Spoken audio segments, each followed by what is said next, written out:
वा वा, काय पावभाजी झाली आहे. असा मौसूद पाव आणि त्यासोबत ही पावभाजी लय भारी लागते. बर्थडे असेल किंवा पार्टी असेल, आपण जास्त लोकांचा स्वयंपाक करायचा म्हटलं की आपण पटकन होणारा मेनू शोधतो. त्यातला एक प्रकार म्हणजे पावभाजी. अर्धी वाटी तुरीची डाळ व थोडीशी हरभऱ्याची डाळ स्वच्छ धुवून घेऊन त्यात बारीक चिरलेली गोबी, आलू, हळद व 1 ग्लास पाणी टाकून कुकरला 3 शिट्ट्या येऊ द्यायच्या आहेत. कुकर आधीच प्रीहीट करायला ठेवायचा आहे.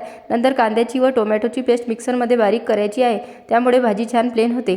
कढईमध्ये तेल तापल्यानंतर जिरे, मोहरी टाकायचे आहे. लसूण, बारीक चिरलेली शिमला मिरच, कांद्याची पेस्ट व कढीपत्ता टाकून छान 2-3 मिनिटे परतून घ्यायचा आहे.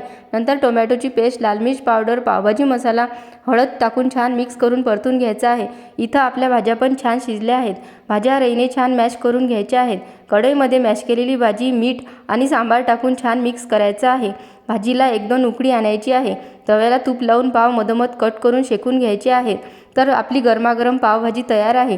तर रेसिपी आवडली असल्यास चॅनलला लाईक, सबस्क्राईब आणि शेअर करायला विसरू नका.